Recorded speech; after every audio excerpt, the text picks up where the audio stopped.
कृष्ण हरे कृष्ण कृष्ण कृष्ण हरे हरे हरे राम राम राम हरे हरे। हरे कृष्ण।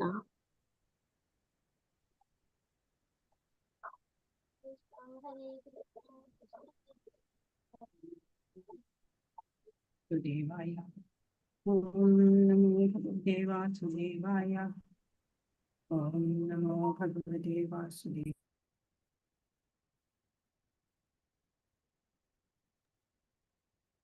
ओम अज्ञानतिमिरान्धस्य ज्ञानाञ्जनशलाकया चक्षुरुन्मीलितं येन तस्मै श्रीगुरवे नमः।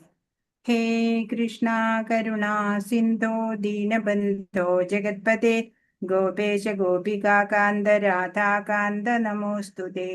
तप्तकाञ्चन गौराङ्गी श्रीराधे वृन्दावनेश्वरी वृषभानुसुते देवी प्रणमामि हरिप्रिये। जय श्री कृष्णा चैतन्य प्रभु नित्यानंद श्री अद्वैत गदाधर श्रीवासादि गौर भक्तवृंद। हरे कृष्ण कृष्ण कृष्ण हरे हरे हरे राम राम राम हरे हरे। हरे कृष्ण कृष्ण कृष्ण हरे हरे हरे राम राम राम हरे हरे।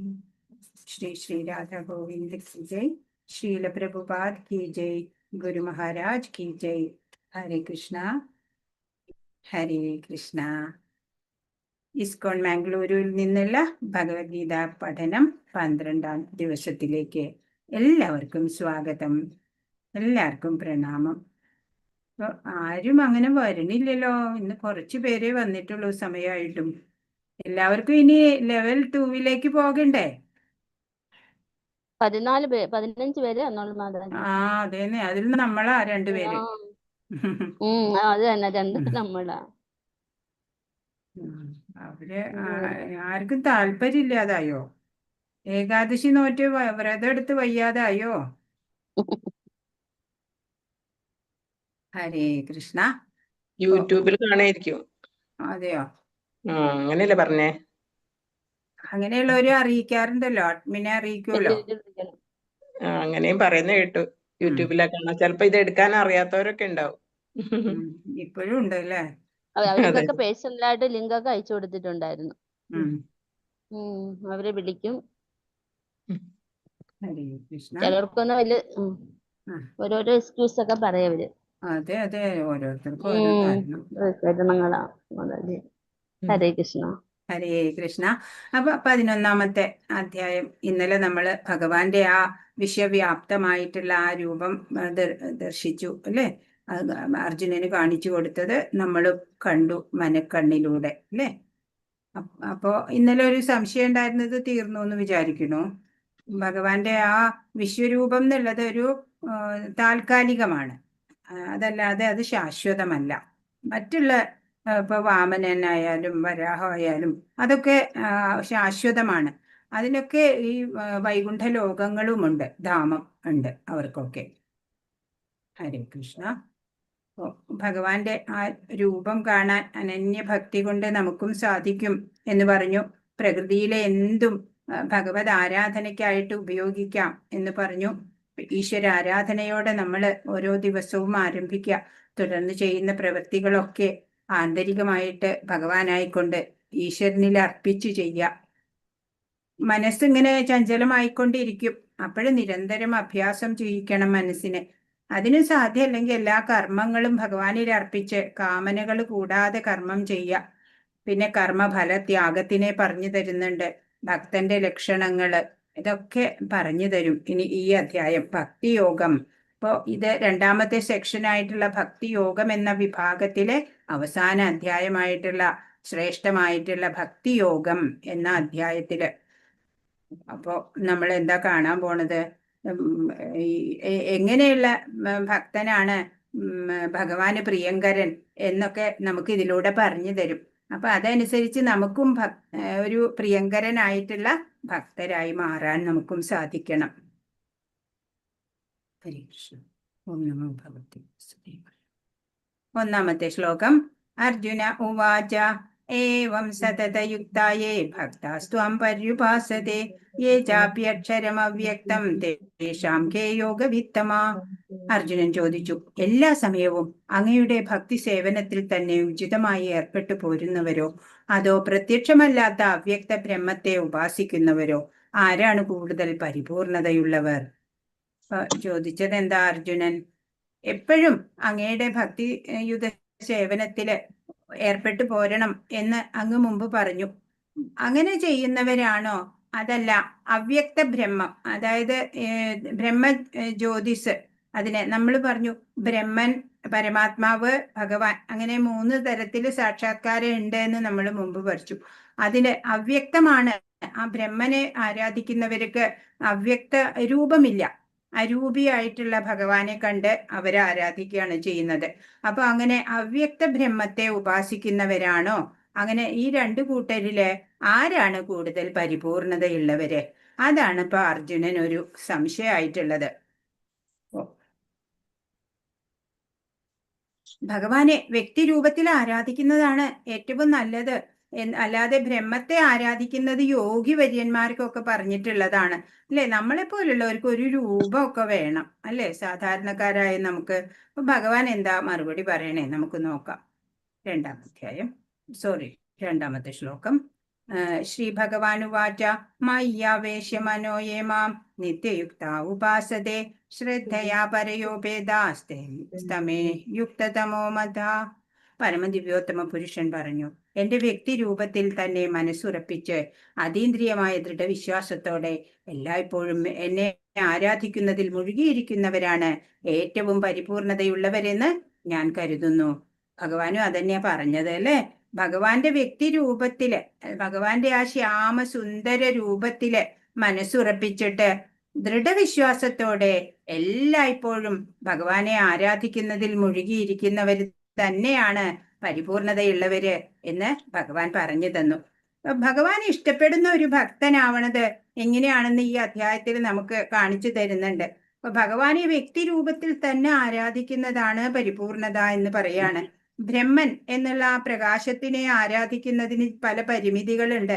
ആ വെളിച്ചത്തിനെ അല്ലെങ്കിൽ ആ ജ്യോതിസിനെ നമുക്ക് പൂജിക്കാനോ പൂക്കളർപ്പിക്കാനോ അലങ്കരിക്കാനോ നിവേദ്യം സമർപ്പിക്കാനോ ഒന്നും സാധിക്കില്ല അല്ലെ. ഒരു കൃഷ്ണ ഭക്തനെ സംബന്ധിച്ച് എന്ത് ഭൗതിക പ്രവർത്തനങ്ങളും കൃഷ്ണന് വേണ്ടിയിട്ടാണ്. ആത്മീയമായിട്ട് സദാ കൃഷ്ണ സേവനത്തിൽ മുഴുകണം. അതിന് നമുക്ക് രൂപം തന്നെ വേണം അല്ലെ. വ്യക്തി രൂപത്തിൽ മനസ്സുറപ്പിച്ചിട്ട് അങ്ങനെ നമ്മൾ ദൃഢവിശ്വാസത്തോടെ ഭഗവാനെ ആരാധിക്കുകയാണ് ചെയ്യുക. അങ്ങനെയാണ് നമ്മൾ പരിപൂർണത നേടാൻ ആഗ്രഹിക്കുന്നത്. അത് തന്നെയാണ് ഏറ്റവും പരിപൂർണതയുള്ള കാര്യമെന്ന് ഭഗവാനും പറഞ്ഞു തരികയാണ്. അവ്യക്ത രൂപത്തിൽ ധ്യാനം ചെയ്താല് കുറെ സമയമെടുക്കും ഭഗവത് പ്രാപ്തിക്കായിട്ട്. അപ്പൊ എളുപ്പമാർഗമായിട്ടുള്ള ഭക്തിയോഗം ഭഗവാനെ ഇങ്ങനെ രൂപത്തില്, ഭഗവാന്റെ രൂപം ത്തില് മനസ്സുറപ്പിച്ചുകൊണ്ട് അങ്ങനെ നമ്മുടെ കർമ്മങ്ങൾ ചെയ്ത് നമുക്ക് പെട്ടെന്ന് പരിപൂർണതയിലെത്താം. 3ഉം 4ഉം. യേ ത്വക്ഷരമനിർദ്ദേശ്യം അവ്യക്തം പര്യുപാസതേ സർവത്ര ഗമചിന്യം ച കൂട്ടസ്ഥമജലം ധ്രുവം സംനിയമേന്ദ്രിയഗ്രാമം സർവത്ര സമബുദ്ധയ തേ പ്രാപ്നുവന്തി മാമേവ സർവഭൂതഹിതേ രതാ. എന്നാൽ ഇന്ദ്രിയങ്ങളെല്ലാം നിയന്ത്രിച്ച് എല്ലാവരിലും സമഭാവനയോടെ സർവ്വജീവികളുടെയും നന്മയിൽ തൽപരരായിക്കൊണ്ട് ഇന്ദ്രിയങ്ങൾക്ക് ഗോചരമല്ലാത്തതും അവ്യക്തവും സർവവ്യാപ്തവും അചിന്ത്യവും സ്ഥിരവും മാറ്റമില്ലാത്തതും ഉറച്ചതുമായതിനെ നിരപേക്ഷ തത്വത്തിന്റെ വ്യക്തിശൂന്യ സങ്കല്പത്തെ പൂർണ്ണമായും ഉപാസിക്കുന്നവരും ഒടുവിൽ എന്നെ തന്നെ പ്രാപിക്കുന്നു. കുറെ കാര്യങ്ങൾ പറയുന്നുണ്ട് ഇതില്. എന്തൊക്കെയാ പറയണത്? ഇന്ദ്രിയങ്ങളെ നിയന്ത്രിക്കുക, എന്നിട്ട് എല്ലാവരിലും സർവഭൂതദയ, എല്ലാ ഭൂതങ്ങളിലും സമഭാവനയോടെ സർവ്വജീവികളുടെയും നന്മയിൽ തൽപരരാവുക. എല്ലാവർക്കും നന്മ വരണം, അങ്ങനെ ചിന്തിച്ച് പ്രവർത്തിക്കുക. ഇന്ദ്രിയങ്ങൾക്ക് ഗോചരമല്ലാത്തതും അവ്യക്തവും സർവവ്യാപ്തവും അചിന്ത്യവും സ്ഥിരവും മാറ്റമില്ലാത്തതും ഉറച്ചതുമായിട്ടുള്ള ആ നിരപേക്ഷ തത്വത്തിനെ, ആ പരമസത്യത്തിനെ, വ്യക്തിശൂന്യ സങ്കല്പത്തെ പൂർണ്ണമായും ഉപാസിക്കുന്നവരും ഒടുവില് ഭഗവാനെ തന്നെയാണ് പ്രാപിക്കുക എന്ന്. പക്ഷെ ആ ഒരു വഴി മാർഗം കുറച്ചൊരു ടഫായ മാർഗമാണ്. സാധാരണക്കാരൊക്കെ നമ്മളെ പോലുള്ളവർക്ക് അത് കുറച്ച് പ്രയാസമാവും. അപ്പൊ അതിനാണ് ഭക്തിയോഗമാണ് നല്ലത്. ഒരു ജ്ഞാനി അനേക ജന്മങ്ങൾക്ക് ശേഷം സർവവും വാസുദേവനാണെന്നറിഞ്ഞ് ഭഗവാനെ ആശ്രയിക്കും. ബഹൂനാം ജന്മനാമന്തേ ജ്ഞാനവാന്മാൻ പ്രപദ്യത എന്നാണ് ഭഗവാൻ പറഞ്ഞേക്കണത്. എണ്ണമറ്റ ജനനങ്ങൾക്ക് ശേഷം ജ്ഞാനം പൂർണ്ണമാകുമ്പോഴാണ് ഒരാള് ഭഗവാൻ കൃഷ്ണന് സ്വയം സമർപ്പിക്കപ്പെടുക. അപ്പൊ ജീവാത്മാവില് പരമാത്മാവിനെ ദർശിക്കാൻ ശ്രവണം, ആസ്വാദനം, പ്രവർത്തനം, ദർശനം തുടങ്ങിയ ഇന്ദ്രിയ പ്രവർത്തനങ്ങളിൽ നിന്നൊക്കെ നമ്മള് കുറച്ചൊക്കെ വിരമിക്കണം.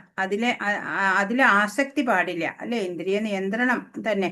അപ്പോൾ പരമാത്മാവിന്റെ സാന്നിധ്യം എവിടെയാണെന്ന് നമുക്കപ്പോൾ മനസ്സിലാവും. പിന്നെ നമ്മൾ ഒരു മത്സരവും ഇല്ലാതെയാണ് പിന്നെ നമ്മൾ പ്രവർത്തിക്കേണ്ടത്. ആരോട് മത്സരമില്ല, അസൂയയില്ല, അല്ലെ? എല്ലാറ്റിലും ആത്മാവിനെ ദർശിക്കാൻ, ഭഗവാനെ ദർശിക്കാൻ നമുക്ക് കാണും. പൂന്താനത്തിന് അനപത്യത്തിന് ശേഷം ഒരു പുത്രനുണ്ടായി. ആ പുത്രന് മരിച്ചു, അല്ലേ? അദ്ദേഹം വിഷമിച്ചില്ല. ഭഗവാനിലേക്ക് അദ്ദേഹം എല്ലാ ആസക്തിയും എല്ലാ ഇന്ദ്രിയങ്ങളും ഭഗവാന്റെ സന്തോഷത്തിനായിട്ട് പ്രവർത്തിപ്പിച്ചു. അദ്ദേഹം പറഞ്ഞു, ഉണ്ണികൃഷ്ണൻ മനസ്സിൽ കളിക്കുമ്പോൾ ഉണ്ണികൾ മറ്റു വേണമോ മക്കളായി എന്ന് അദ്ദേഹം എഴുതി, അല്ലേ? അദ്ദേഹത്തിന്റെ വരികള് കുറെ എഴുതി അദ്ദേഹം. അങ്ങനെ ഹരേ കൃഷ്ണ. 5-ാമത്തെ ശ്ലോകം. ക്ലേശോധികതരസ്തേഷാം അവ്യക്താസക്തചേതസാം അവ്യക്താ ഹി ഗതിർദുഃഖം ദേഹവദ്ഭിരവാപ്യതേ. പരമപുരുഷന്റെ അവ്യക്തവും വ്യക്തിശൂന്യവുമായ ഭാവത്തിൽ ആസക്ത ചിത്തരായവർക്ക് പുരോഗമനത്തിന് പ്രയാസമേറും. ശരീരികൾക്ക് ഈ വഴിക്കുള്ള മുന്നേറ്റം സദാ ദുഷ്കരമാണ്. എന്താ പറയണേ? ഈ ഭഗവാന്റെ അവ്യക്ത രൂപത്തില്, വ്യക്തി രൂപമില്ലാത്ത ഭാവത്തില് ആസക്ത ചിത്തരായവര് പുരോഗമനത്തിന് പ്രയാസം കൂടുതൽ അനുഭവിക്കേണ്ടി വരും. ശരീരികൾക്ക് ഈ വഴിക്കുള്ള മുന്നേറ്റം സദാ ദുഷ്കരമാണ്. നമ്മളൊക്കെ ശരീരബോധത്തിൽ ഇരിക്കണവരാ, അതാ ശരീരികൾ എന്നിവിടെ. നമ്മള് ആത്മബോധത്തിൽ ഇരിക്കണവര് ജ്ഞാനികള്, യോഗികള്, അല്ലെ? അവരാണ്. അവർക്ക് ആ അവ്യക്തിഗത ഭാവത്തില് ഭഗവാനെ ആരാധിച്ച് പെട്ടെന്ന് പരിപൂർണതയിലെത്താൻ പറ്റും. നമ്മളെ പോലെയുള്ള ശരീരികൾക്ക് ഈ വഴിക്കുള്ള മുന്നേറ്റം ദുഷ്കരമായതാണ് എന്നാ ഭഗവാൻ പറയണത്.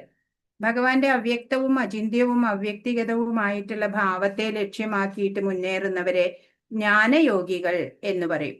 തികഞ്ഞ കൃഷ്ണാവബോധത്തോടെ ഭഗവാന്റെ സേവനത്തിൽ ഏർപ്പെടുന്നവരെ ഭക്തിയോഗികൾ എന്ന് പറയും.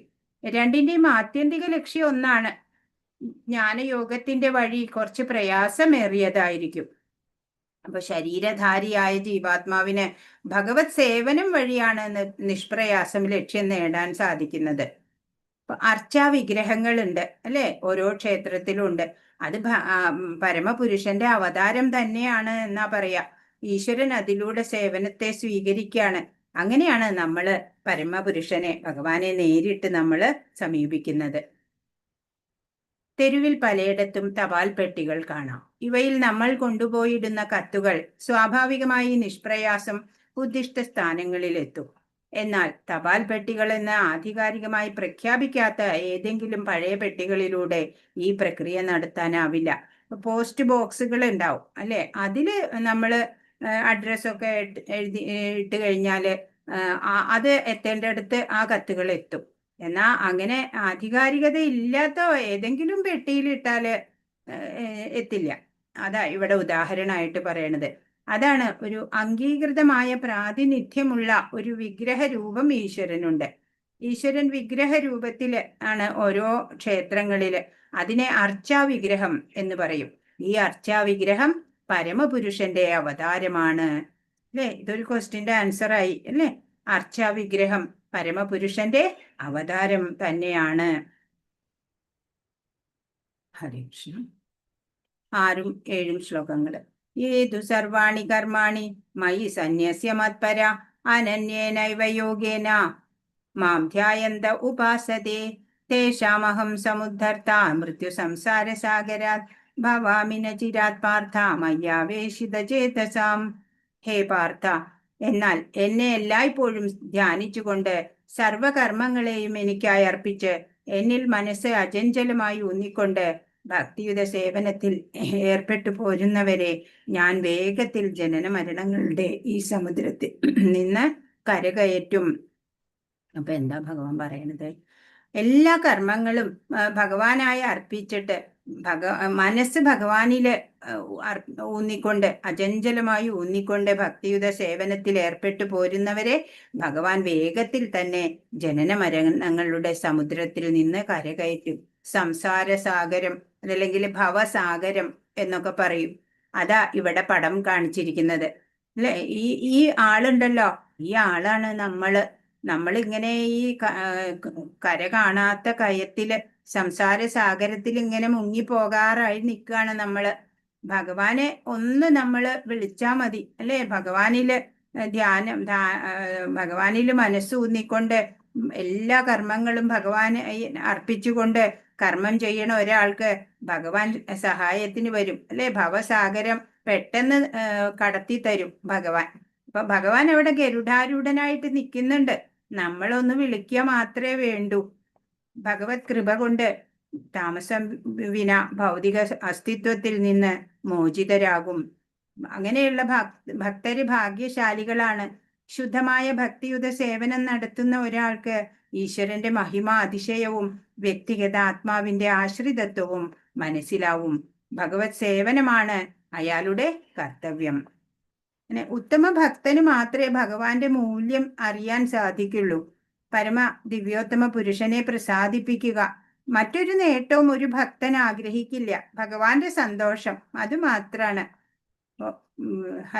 മന്ത്രം ജപിക്കുക തുടർച്ചയായിട്ടല്ലേ നമ്മള് ഹരേ കൃഷ്ണ മഹാമന്ത്രം ഭക്തനെ ഭഗവാനിലേക്ക് ആകർഷിക്കാൻ ഏറ്റവും നല്ലതാ. ഇങ്ങനെ സാധനയിൽ ഏർപ്പെട്ട ഭക്തനെ അതിവേഗം ഈ സംസാര സാഗരത്തിൽ നിന്ന് മുക്തനാക്കാമെന്ന് ഭഗവാൻ ഇവിടെ വാഗ്ദാനം ചെയ്യാണ്. ഒരു ശിശു എപ്പോഴും പൂർണ്ണമായിട്ടും മാതാപിതാക്കളുടെ ചുമതലയിലാണ് അല്ലെ. അതുകൊണ്ട് തന്നെ ആ ശിശുവിന് ഒരു ഭയവും ഇല്ല അല്ലെ, സുരക്ഷിതത്വമുണ്ട്. അതുപോലെയാണ് ഒരു ഭക്തന് ഒരു ഭയവും ഉണ്ടാവില്ല. ഭഗവാൻ ഉണ്ട് എൻ്റെ സുരക്ഷിതത്വത്തിന് എന്നുള്ള ഉറപ്പ് ഭക്തനുണ്ടാവും. ഇവിടുത്തെ ഒരു പിക്ചർ ഉണ്ടല്ലോ, അത് വളരെ ശ്രദ്ധിച്ച് മനസ്സിലാക്കേണ്ട ഒരു പിക്ചറാണ്. അപ്പൊ ഈ ആന ഉണ്ടല്ലോ, ആന എന്ന് പറയണത് നമ്മുടെ കഴിഞ്ഞ ജന്മകർമ്മമാണ് ഈ ആന കാണിച്ചിരിക്കുന്നത്. മരം ഈ ജന്മമാണ്. ഈ ജന്മത്തിനെയാണ് ഈ മരത്തിന്റെ രൂപത്തിൽ പറഞ്ഞിരിക്കുന്നത്. കറുപ്പും രണ്ട് എലികൾ, വെളുത്തയും കറുത്തയും എലികളുണ്ട്. ഇത് രാവും പകലുമാണ്. ഇവിടെ താഴെ ഒരു കിണറുണ്ട്, കണ്ടോ കിണറ്? അത് ഈ ജന്മകർമ്മ ഫലങ്ങളാ. പിന്നെ എന്താ ഉള്ളേ? മുജ്ജന്മ കർമ്മ ഫലം ആനയാണ് പറഞ്ഞു. മുജ്ജന്മ കർമ്മം ഫലം അനുസരിച്ചിട്ട് ഈ ആന നമ്മുടെ ഈ ജന്മത്തില് കുലുക്കും. ഈ മരം കുലുക്കുമ്പോ, മരം ഈ ജന്മമാണ്. അങ്ങനെ കുലുക്കുമ്പോള് ഇവിടെ മുകളിൽ ഒരു തേനീച്ചക്കൂടുണ്ട്. ആ തേനീച്ചക്കൂട് ഇളകും. അപ്പോൾ തേനീച്ചകള് ഇളകും. അപ്പൊ ഈ മരത്തിന്റെ ചില്ലയില് ഒരാള് തൂങ്ങിക്കിടക്കുന്നുണ്ട്. ഇതാണ് നമ്മള്. ഈ തൂങ്ങിക്കിടക്കുന്ന ആളുണ്ടല്ലോ, ഈ ആളാണ് ഞാൻ എന്ന് കരുതുക ഓരോരുത്തരും. അപ്പോ ഈ തേനീച്ചകൾ ഇങ്ങനെ ഇളകുമ്പോഴ് ഇടയ്ക്ക് കുറച്ച് തേനൊക്കെ ഒരു തുള്ളി വീഴുന്നുണ്ടാവും. അത് ഇങ്ങനെ നാവ് നീട്ടിയിട്ട് അത് കുടിക്കാൻ ഇയാള് ശ്രമിക്കുകയാണ്. എന്നാലോ ദേഹം ആകെ തേനീച്ചകൾ വന്ന് കുത്തുന്നുണ്ട് അല്ലെ. അപ്പോ ഈ അടുത്ത ജന്മം ഇപ്പോഴത്തെ എന്റെ കർമ്മഫലം അനുഭവിക്കുകയും വേണം അല്ലെ. ഇപ്പൊ കൈവിടാൻ നിവർത്തിയില്ല. കൈവിട്ടാല് താഴെ വീഴുന്നത് എവിടേക്കാ? സർപ്പങ്ങളുടെ വായിലേക്കാ അല്ലെ. അതുകൊണ്ട് അവിടെ തൂങ്ങിക്കിടക്കുകയാണ്. എന്നാൽ ഈ എന്താ പറയാ, ക്ലേശങ്ങള് താപത്രയങ്ങള് കുറെ അനുഭവിക്കുന്നുണ്ട്. പക്ഷെ ഇടയ്ക്ക് ഓരോ തുള്ളി തേന് കിട്ടുന്നുണ്ട്, ഓരോ ഡ്രോപ്പ്. അപ്പോൾ അതുപോലെയാ നമ്മള് ഈ സംസാര സാഗരത്തില് ക്ഷണികമായിട്ട് കുറച്ച് സുഖമൊക്കെ എപ്പോഴെങ്കിലും ഒക്കെ ഇങ്ങനെ കിട്ടുന്നുണ്ടാവും. പക്ഷെ കൂടുതലും ക്ലേശങ്ങൾ തന്നെയാണ് അല്ലെ. ഇപ്പൊ ഭൗതിക സുഖത്തിനായിട്ട് നമ്മള് ഭഗവാനെ മറക്കുകയാണ് ചെയ്യണത്. അതാ ഇവിടെ കാണിക്കണത്. അപ്പോ ഈ ഒന്ന് ഭഗവാൻ ഇവിടെ റെഡി ആയിട്ട് നിൽക്കുന്നുണ്ട്. നമ്മളൊന്ന് വിളിക്കുക മാത്രമേ വേണ്ടൂ, ഒന്ന് തിരിഞ്ഞു നോക്കിയാൽ മതി. ഭഗവാൻ നമ്മളെ ഈ കഷ്ടപ്പാടിൽ നിന്നൊക്കെ രക്ഷിക്കാനായിട്ട് ഇവിടെ നിൽക്കുന്നുണ്ട്. ഏത് സമയമാണ് ഈ എലികള് ഈ മരത്തിന്റെ ചില്ല മുറിച്ച് കരണ്ട് തിന്നുകൊണ്ടിരിക്കുകയാണ്. അപ്പോ അതെപ്പോഴാണ് മുറിഞ്ഞു വീഴാന്നറിയില്ല. അതായത് നമ്മുടെ ആയുസ് എപ്പോഴാണ് ആയുസ് തീരാന്നറിയില്ല. രാവും പകലുകളും ഇങ്ങനെ പൊയ്ക്കൊണ്ടിരിക്കുക. അതറിയില്ല. പക്ഷേ ഈ നമ്മളാകുന്ന ഈ മനുഷ്യനുണ്ടല്ലോ, ഭഗവാനിലേക്ക് ശ്രദ്ധ കൊടുക്കുന്നില്ല. അങ്ങനെ ജീവിതം പാഴായി പോവും അല്ലെ. വീണ്ടും വീണ്ടും ഇങ്ങനെ ജനിക്കുക മരിക്കുക അങ്ങനെയുള്ള ജനിമൃതി ചക്രത്തിൽ കിടന്നിട്ട് ഉഴലണം. അതാണ് ഈ പിക്ചർ കൊണ്ട് നമുക്ക് കാട്ടിത്തരുന്നത്. അപ്പോൾ ഭക്തിയുത സേവനം ചെയ്യാം അല്ലെ.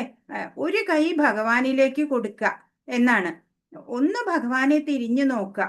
എലി കാർന്ന് കമ്പ് മുറിയണേന് മുമ്പ് അല്ലെ, ആയുസ് അറ്റു പോകുന്നതിന് മുമ്പ് ഭഗവാൻ നമ്മുടെ കൂടെ ഉണ്ടെങ്കിൽ നമുക്ക് രക്ഷയുണ്ട് അല്ലെ. അത് പക്ഷെ എല്ലാവരും ഓർക്കുന്നില്ല. അതാണ് എല്ലാവരുടെയും കഷ്ടപ്പാടിന്റെ കാരണം. 8ാമത്തെ ശ്ലോകം. മയ്യേവ മനാഥൽ സ്വ മയി ബുദ്ധിം നിവേശയ നിവശിഷ്യസി മയ്യേവാദൗർധ്വം ന സംശയ. പരമദിവ്യോത്തമ പുരുഷനായ എന്നിൽ മനസ്സുറപ്പിച്ച് ബുദ്ധിയെ വ്യാപരിപ്പിക്കുക. അപ്രകാരം നീ എല്ലായ്പ്പോഴും എന്നിൽ തന്നെ വാഴും, സംശയമില്ല. ഭഗവാൻ വീണ്ടും പറഞ്ഞു തരുന്നു, എപ്പോഴും ഭഗവാനെ ചിന്തിക്കുക. രാഗാനുഗ ഭക്തി എന്നാ പറയാ. അതാ ഏറ്റവും ശ്രേഷ്ഠമായിട്ട്. വിരളമാണ് അത്. ശ്രീകൃഷ്ണ ഭഗവാന്റെ സേവനത്തില് ഭക്തിപൂർവം ഒഴുകിയിരിക്കുന്ന ഒരാൾക്ക് ഭഗവാനുമായിട്ട് നേരിട്ടുള്ള ബന്ധമാണ്. അയാളുടെ നിലയോ അതീന്ദ്രിയ നിലയിലാണ്.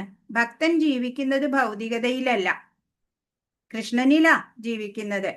ഭഗവാന്റെ തിരുനാമത്തിനും ഭഗവാനും തമ്മിൽ വ്യത്യാസമില്ല. എപ്പോഴും പറയുന്നുണ്ട്, ഹരേ കൃഷ്ണ മഹാമന്ത്രം ജപിക്കുമ്പോള് ഭഗവാൻ കൃഷ്ണനും അദ്ദേഹത്തിന്റെ അന്തരംഗ ശക്തിയും നാവിന്മേല് നൃത്തമാടുകയാണ് ചെയ്യണത്. ഭഗവാനുമായിട്ട് നിരന്തരം സംഘമുണ്ടാവുകയാണ് നാമജപത്തിലൂടെ. ഭക്തൻ കൃഷ്ണനായി നൈവേദ്യം അർപ്പിക്കുമ്പോള് ഭഗവാൻ അത് ആസ്വദിക്കും അല്ലെ. ആ ഉച്ഛിഷ്ടം പ്രസാദമായിട്ട് നമ്മൾ ഭക്ഷിച്ചിട്ട് ഭക്തനും കൃഷ്ണവത്കരിക്കപ്പെടും.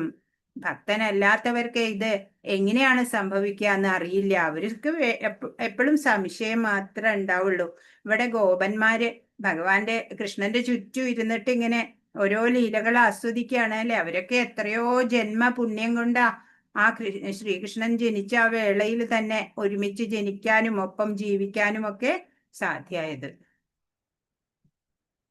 ഭഗവാന്റെ തിരുനാമത്തിനും ഭഗവാനും തമ്മിൽ വ്യത്യാസമില്ല. ഭക്തൻ ഹരേ കൃഷ്ണ കൃഷ്ണ കൃഷ്ണ ഹരേ ഹരേ, ഹരേ രാമ രാമ രാമ ഹരേ ഹരേ എന്ന മഹാമന്ത്രം ഉച്ചരിക്കുമ്പോൾ ഭഗവാൻ കൃഷ്ണനും അദ്ദേഹത്തിന്റെ അന്തരംഗ ശക്തിയും ആ നാവിന്മേൽ നൃത്തമാടുകയാണ്. ഭക്തൻ കൃഷ്ണനായി നൈവേദ്യം അർപ്പിക്കുമ്പോൾ ഭഗവാൻ സ്വയം അത് ആസ്വദിക്കും. ഇവിടെ ഹരിദാസ് ഠാക്കൂറാണ്. അദ്ദേഹം നാമാചാര്യന് ചൈതന്യ മഹാപ്രഭു അദ്ദേഹത്തിന് പേര് കൊടുത്തു. അദ്ദേഹം അറ്റ് എ ടൈം 3 ലക്ഷം നാമമൊക്കെ ജപിക്കും എന്നാ പറയാ. 9ാമത്തെ ശ്ലോകം. അഥ ചിത്തം സമാധാതും ന ശക്നോഷി മയി സ്ഥിരം അഭ്യാസയോഗേന തതോ മാമിച്ഛാപ്തും ധനഞ്ജയ. പ്രിയപ്പെട്ട അർജുന, ധനത്തെ ജയിച്ചവനെ, എന്നിൽ മനസ്സുറപ്പിച്ചു നിർത്താൻ നിനക്ക് കഴിയുന്നില്ലെങ്കിൽ ഭക്തിയോഗത്തിന്റെ നിബന്ധനകൾ അനുഷ്ഠിച്ചുകൊണ്ട് എന്നെ പ്രാപിക്കാനുള്ള ആഗ്രഹം വളർത്തുക. ഓരോരോ പല വഴികള് പറഞ്ഞു തരികയാണ് ഭഗവാനെ പ്രാപിക്കാനുള്ള. അപ്പോ പറയാ, എന്നിൽ മനസ്സുറപ്പിക്കുക, അചഞ്ചലമായിട്ട് എനിക്കായിക്കൊണ്ട് പ്രവർത്തിക്കുക എന്ന് പറഞ്ഞു. ഇനിയിപ്പോ അതിന് മനസ്സുറപ്പിച്ചു നിർത്താൻ അങ്ങനെ സാധിക്കണില്ല എന്നുണ്ടെങ്കില് ഭക്തിയോഗത്തിന്റെ നിബന്ധനകൾ അനുഷ്ഠിച്ചുകൊണ്ട് എന്നെ പ്രാപിക്കാനുള്ള ആഗ്രഹം വളർത്തുക എന്ന്. അനന്യ ഭക്തിയോടെ, പ്യുവർ ഡിവോഷൻ എന്നാ പറയാ. ഭൗതിക ജീവിതത്തിലെ സുഖഭോഗങ്ങളിൽ മുഴുകിയിട്ട് ഇന്ദ്രിയങ്ങൾ അശുദ്ധമായവരാണ് കൂടുതൽ പേര്. അപ്പൊ ഭക്തിയോഗം കൊണ്ട് അവയെ ശുദ്ധീകരിക്കാം. ശുദ്ധി വന്നാൽ പിന്നെ അവയെ ഭഗവാനുമായി ബന്ധപ്പെടുത്താൻ പറ്റും. ഏതൊരാളുടെ ഹൃദയത്തിലും ഈശ്വരനോടുള്ള പ്രേമം ഉറങ്ങിക്കിടക്കുന്നുണ്ട്, കൃഷ്ണപ്രേമം. ഒരു ആധ്യാത്മിക ഗുരുവിന്റെ ഉപദേശം അനുസരിച്ച് ദിനചര്യകൾ ചിട്ടപ്പെടുത്തണം. സാധനാ ഭക്തി ചെയ്യണം. യമനിയമങ്ങള്, ജപം, 2 നേരം സ്നാനം, പൂജ, ശാസ്ത്ര പഠനം, അങ്ങനെ വിധി പ്രകാരം വൈധി സാധനാ ഭക്തി എന്ന് പറയും. അങ്ങനെ നമ്മൾക്ക് പുരോഗമിക്കാൻ പറ്റും. അതാണ് ഭക്തിയോഗം എന്ന് പറഞ്ഞാല്. ഇപ്പൊ മനസ്സ് എന്നിൽ ഉറപ്പിച്ച എല്ലാ കർമ്മങ്ങളും ചെയ്യൂ എന്ന് പറഞ്ഞു ബുദ്ധിയോഗം. അത് നിനക്ക് സാധിക്കുന്നില്ലെങ്കിൽ നീ ഭക്തിയോഗം ചെയ്യൂ. അപ്പോഴും നിനക്ക് പല പല മാർഗങ്ങൾ പറഞ്ഞു തരാം. മനുഷ്യര് വ്യത്യസ്തരാണ്, എല്ലാവർക്കും ഒരേ മാർഗം സ്യൂട്ടബിൾ ആവില്ല അല്ലെ? അതിനാ പലതും പലതും പറയണത്. തപോനിഷ്ഠയിലൂടെ ഈ ഭൗതികമായിട്ട് ബന്ധപ്പെട്ടിട്ടുള്ള മനസ്സിനെ ശുദ്ധീകരിച്ചിട്ട് കൃഷ്ണപ്രേമത്തെ ഉണർത്താൻ കഴിയും. നമ്മുടെയൊക്കെ ഉള്ളില് ദൈവികത ഉണ്ട്, അതൊന്ന് പ്രബലമാക്കുകയേ വേണ്ടൂ.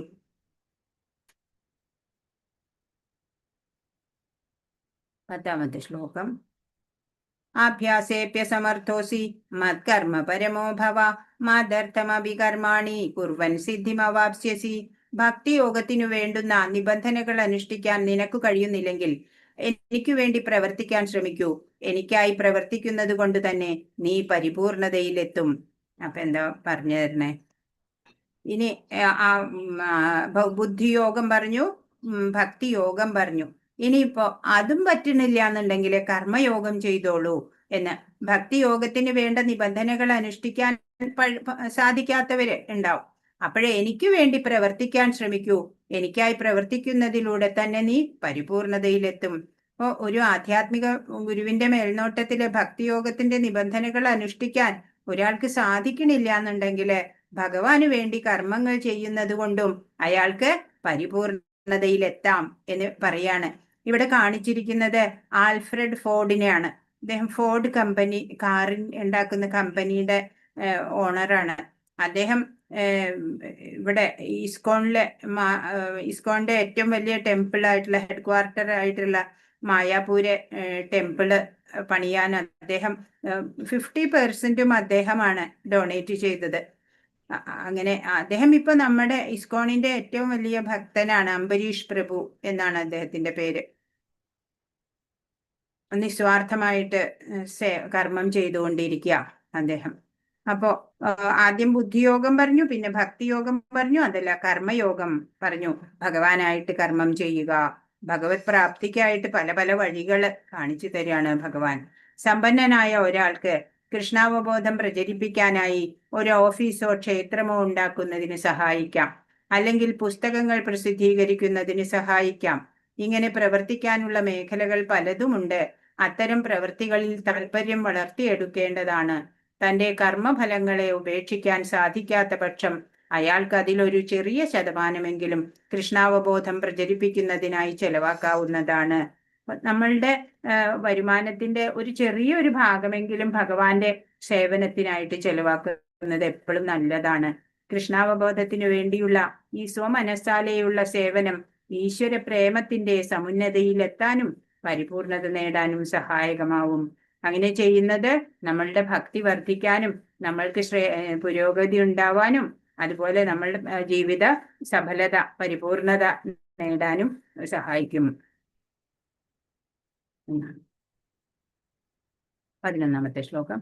ആധൈതദപ്യശക്തോസി കർത്തും മദ്യോഗമാശ്രിത സർവകർമ്മ ഫലത്യാഗം തദകുരു യഥാത്മവാൻ. എന്നെ കുറിച്ചുള്ള ഈ ബോധത്തോടുകൂടി പ്രവർത്തിക്കുവാൻ നിനക്ക് കഴിയുന്നില്ലെങ്കിൽ സർവകർമ്മ ഫലങ്ങളെയും ത്യജിച്ച് ആത്മസ്ഥിതനായി തീരാൻ ശ്രമിക്കുക. പിന്നെ അങ്ങനെ ഇപ്പൊ മുമ്പ് പറഞ്ഞ വഴികളൊന്നും നിനക്ക് സാധിക്കണില്ല എന്നുണ്ടെങ്കിൽ ഈ എന്താ ചെയ്യണ്ടേ? കർമ്മഫലങ്ങളെ ത്യജിക്കുക. അതായത് കർമ്മഫലങ്ങളെ ഭഗവാനായിക്കൊണ്ട് വിനിയോഗിക്കുക. അങ്ങനെ ചെയ്തിട്ടും നിനക്ക് പൂർണ്ണത നേടാം. കൃഷ്ണാവബോധ പ്രവർത്തനം സാധ്യമല്ല എന്നുണ്ടെങ്കിൽ തന്റെ പ്രവൃത്തികളുടെ ഫലങ്ങളൊക്കെ ഏതെങ്കിലും നല്ല കാര്യത്തിന് ഉപയോഗിക്കുക. സ്വകർമ്മ ഫലത്യാഗം, മനഃശുദ്ധി ഉണ്ടാവും. അപ്പോ നിഷ്കാമ കർമ്മയോഗം ആയിട്ട് ദാനങ്ങള് ഇതൊക്കെ ചെയ്യാം. അങ്ങനെ ചെയ്താലും നിനക്ക് പൂർണ്ണത കൈവരിക്കാം എന്ന് പറയാണ്. 12 ശ്രേയോ ഹി ജ്ഞാനം അഭ്യാസാത് ജ്ഞാനാധ്യാനം വിശിഷ്യതേ ധ്യാനാത് കർമ്മ ഫലത്യാഗാസ്ത്യാഗാച്ഛാന്തിരനന്തരം. നിനക്കിത് പരിശീലിക്കാൻ സാധ്യമല്ലെങ്കിൽ ജ്ഞാനാർജനത്തിന് ശ്രമിക്കുക. ജ്ഞാനത്തെക്കാൾ ശ്രേഷ്ഠമാണ് ധ്യാനം. ആ ധ്യാനത്തെക്കാൾ വിശിഷ്ടമത്രേ കർമ്മഫലങ്ങളെ ത്യജിക്കൽ. എന്തെന്നാൽ ത്യാഗത്താൽ മനഃശാന്തി ലഭിക്കും. അപ്പൊ പറയാണ്, ഇനി നിനക്കിപ്പോ ഈ പറഞ്ഞതൊന്നും പരിശീലിക്കാൻ സാധിക്കണില്ല എന്നുണ്ടെങ്കിൽ ജ്ഞാനം ആർജിക്കൂ, ഭഗവാനെ കുറിച്ചുള്ള അറിവ് സമ്പാദിക്കുക. അങ്ങനെ ജ്ഞാനത്തിനേക്കാളും പിന്നെ ശ്രേഷ്ഠമായിട്ടിരിക്കുന്നത് ധ്യാനമാണ്. ആ ധ്യാനത്തെക്കാൾ വിശിഷ്ടമായിട്ടുള്ളത് കർമ്മഫലങ്ങളെ ത്യജിക്കലാണ്. എന്താണെങ്കിൽ ത്യാഗത്താലെയാണ് മനഃശാന്തി ഉണ്ടാവുക. ഇവിടെ കുട്ടികൾ ജ്ഞാനം ആർജിക്കണു അല്ലേ? അങ്ങനെ ചെയ്യാം. അതല്ല, അതിനേക്കാൾ ശ്രേഷ്ഠമായത് ധ്യാനം ഇവിടെ കാണിച്ചിട്ടുണ്ട്. അതിനേക്കാൾ ശ്രേഷ്ഠം നമ്മളൊരു കഥ പറഞ്ഞു അല്ലെ, ഒരു ഫലവും പ്രതീക്ഷിക്കാതെയാണ് ഈ പഴക്കച്ചവടക്കാരി കൃഷ്ണന് പഴങ്ങൾ കൊടുത്തത്. പക്ഷേ ഭഗവാൻ അതിന് എത്ര വലിയ പ്രതിഫലമാണ് കൊടുത്തത് നമ്മൾ പറഞ്ഞു അല്ലെ. അപ്പൊ കൃഷ്ണാവബോധത്തിന്റെ നിബന്ധനകൾക്ക് വഴങ്ങാൻ സാധിക്കാത്തവര് ജ്ഞാനാർജനത്തിന് ശ്രമിക്കണം. തന്റെ സ്വരൂപം എന്തെന്നറിയാൻ കഴിയും. ക്രമേണ ജ്ഞാനം ധ്യാനത്തിലേക്ക് വഴിതെളിക്കും. ധ്യാനത്തില് ഭഗവാനെ സാക്ഷാത്കരിക്കാനും പറ്റും. ഇനി പറയുന്നത് എന്താണ്, ഭക്തന് വേണ്ട യോഗ്യതകൾ എന്തൊക്കെയാണ്? അതാ ഇനിയത്തെ ശ്ലോകങ്ങൾ പറയുന്നത്. അദ്വേഷ്ട സർവഭൂതാനാം മൈത്ര കരുണയേവച നിർമ്മമോ നിരഹംകാര സമദുഃഖ സുഖക്ഷമി സന്തുഷ്ട സതതം യോഗി യഥാത്മാ ദൃഢനിശ്ചയ മയ്യർപ്പിത മനോബുദ്ധിർ യോ മദ്ഭക്ത സമേ പ്രിയ.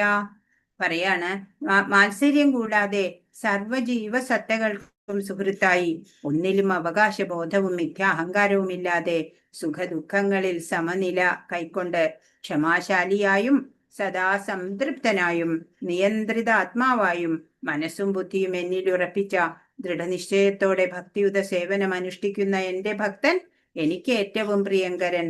ഭഗവാന് പ്രിയങ്കരനായ ഭക്തനെ കുറിച്ച് എന്താ പറഞ്ഞത്? മാത്സര്യം കൂടാതെ, മത്സരം, അസൂയ ഇതൊന്നും കൂടാതെ സർവജീവസത്തകൾക്കും സുഹൃത്തായിരിക്കുക. നമ്മൾ മുമ്പും പറഞ്ഞു സർവഭൂതദയ എന്ന് പറഞ്ഞു. ഒന്നിലും അവകാശബോധവും മിഥ്യാഹങ്കാരവും ഇല്ലാതെ. ഇവിടെയുള്ളത് ഒന്നും നമ്മളുടേതല്ല അല്ലെ, ഒന്നിനും നമ്മൾ അവകാശബോധം വെക്കേണ്ട. പിന്നെ മിഥ്യാഹങ്കാരം, ഞാൻ പദവി പണം ഇതൊക്കെ ഉണ്ട് എന്നുള്ള, ഞാൻ വലിയ ആള് എന്നുള്ള അതൊന്നും വേണ്ട. സുഖ ദുഃഖങ്ങളിലെ സമനില. ആഗമാപായിനോ നിത്യാസ്താം തിതിക്ഷസ്വ ഭാരത എന്ന് പറഞ്ഞു. സുഖാണെങ്കിലും ദുഃഖാണെങ്കിലും ജയാണെങ്കിലും പരാജയാണെങ്കിലും ഒക്കെ സമഭാവനയോടെ തിതിക്ഷയോടെ അതിനെ നേരിടാം. ക്ഷമാശാലിയായിരിക്കുക, സദാ തൃപ്തനായിരിക്കുക. സുദാമ അങ്ങനെയായിരുന്നു. സുദാമ വലിയ പണക്കാരനോ ഒന്നുമല്ല അല്ലെ, പക്ഷെ ഭഗവാനെ എപ്പോഴും മനസ്സിൽ ഉണ്ട് ഭഗവാൻ. അതുകൊണ്ട് തന്നെ അദ്ദേഹം എപ്പോഴും തൃപ്തനായിരുന്നു. നിയന്ത്രിതാത്മാവായിരിക്കുക, മനസ്സും ബുദ്ധിയും ഭഗവാനിൽ ഉറപ്പിച്ച് ദൃഢനിശ്ചയത്തോടെ ഭക്തിയുത സേവനം അനുഷ്ഠിക്കുന്ന ഭക്തൻ ഭഗവാൻ ഏറ്റവും പ്രിയങ്കരൻ. അപ്പൊ നമുക്കും അങ്ങനെ ഭഗവാന്റെ പ്രിയങ്കര ഭക്തനാവണ്ടേ? ഒരു വിശുദ്ധ ഭക്തൻ ഏത് പരിതസ്ഥിതിയിലും അസ്വസ്ഥനാവില്ല, ആരിലും ഈർഷ്യാലും ആവില്ല, അയാൾക്ക് ശത്രുവിനോട് പോലും വൈരം ഉണ്ടാവില്ല. ദുഃഖം വന്നാല് ഭഗവത് കാരുണ്യത്താല് എനിക്ക് കിട്ടിയ ശിക്ഷ എത്രയോ തുച്ഛമാണ് എന്ന് തോന്നും. എത്ര കടുത്ത ക്ലേശമായാലും ശാന്തനും സ്വസ്ഥനുമായിട്ടിരിക്കും ഒരു ഭക്തൻ. ശരീരത്തെ എന്റേതാണെന്നോ താനായിട്ടോ ഒന്നുമല്ല കാണുക. ഭഗവത് കാരുണ്യത്താൽ എന്താണോ ലഭിച്ചത് അതിലെപ്പോഴും സംതൃപ്തി ഉണ്ടാവും. അതാണ് ഒരു പ്രിയങ്കര ഭക്തൻ. അങ്ങനെ ഇവിടെ സുദാമ കാണിച്ചിട്ടുണ്ട് അല്ലെ. ഭഗവാനെ കുചേലവൃത്തം നമുക്കറിയണ കഥയാ അല്ലെ. ഭഗവാനെ കാണാൻ വന്നു. ഭഗവാൻ ആ ഭക്തന്റെ പാദം കഴുകി അല്ലെ, ശിരസില് തളിച്ചു അല്ലെ. അങ്ങനെ സാക്ഷാൽ ലക്ഷ്മി ദേവിയാ പരിചരിക്കുന്നത് ആ ഭക്തനെ. ഹരികൃഷ്ണ. 15. യസ്മാന്നോ ദ്വിജതേ ലോകോ ലോകാന്നോ ദ്വിജതേ ജയ ഹർഷാമർഷഭയോദ്വേഗൈർ മുക്തോ യസ ച മേ പ്രിയ. ആരാലാണോ ആർക്കും ബുദ്ധിമുട്ടുകളൊന്നുമില്ലാത്തത്, ആരാണോ ഏതൊരുവനാലും അസ്വസ്ഥനായി തീരാത്തത്, സുഖദുഃഖങ്ങളിലും ഭയ ഉത്കണ്ഠകളിലും സമചിത്തനായിരിക്കുന്നവൻ ആരാണോ, അങ്ങനെയുള്ള എൻ്റെ ഭക്തൻ എനിക്ക് വളരെ പ്രിയപ്പെട്ടവൻ. അപ്പൊ എന്താ ഭഗവാൻ പറയണേ? വീണ്ടും ഒരു ഭക്തനിൽ നിന്ന് ആർക്കും ഒരു ആശങ്കയോ ഭയമോ അസന്തുഷ്ടിയോ ഒന്നും ഉണ്ടാവാൻ ഇടയില്ല. അയാൾ ആർക്കും ഒരു ബുദ്ധിമുട്ടും ഉണ്ടാക്കൂല്ല.